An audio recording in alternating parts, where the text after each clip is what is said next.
There is a conflict that is yet to resolve itself here because of this residential interest and development interest in a zone that is particularly dedicated for non-human activity. And there is a lot of anger in the community directed towards those people. I think the anger is misplaced because the community hadn't bought the land, and we did.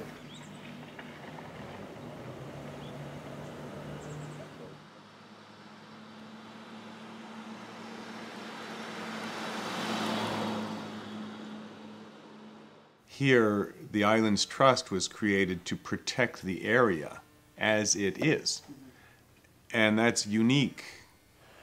Well, the theme of this island community, which is the same theme really as the entire Islands Trust, is environmental protection.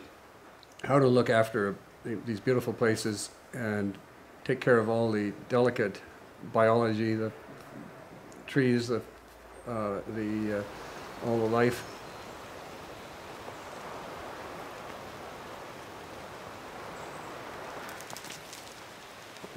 If we bring those ideas to Galiano, that we're going to preserve and protect the parkland, which is very much along the lines of what the Islands Trust does, and here's all this forest land that has been damaged by McMillan Bloedel.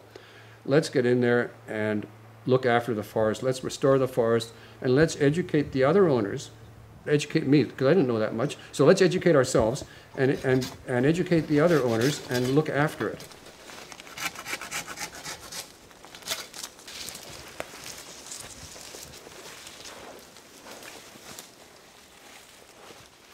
What we're doing here, we're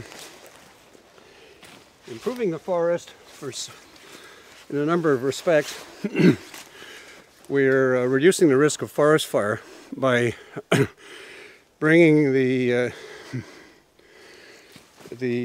dead branches down from the stems of these young trees, and we're stamping the debris into the forest floor, so that it will rot quickly. But that zone is specifically dedicated pretty well to everything non-human. And to introduce humans into that zone brings with it risk of fire, risk of disease, risk of invasive species, so many risks to this area that is not under that risk when the humans are not there.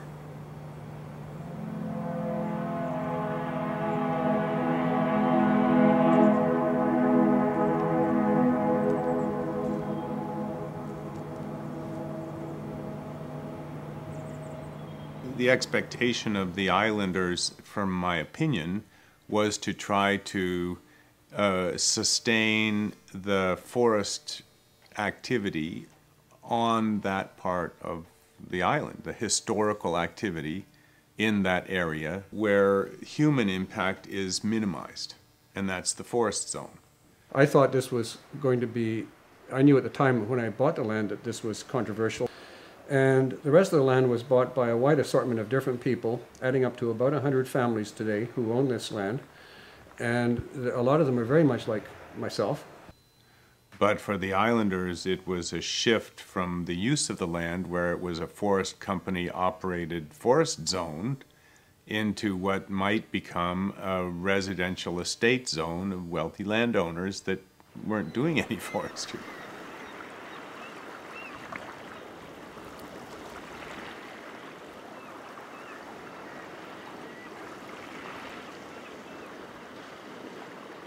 So I've developed a proposal, and I'm on this committee, and in the proposal I'm trying to promote in exchange for residential privilege or partial residential privilege, they provide forest services.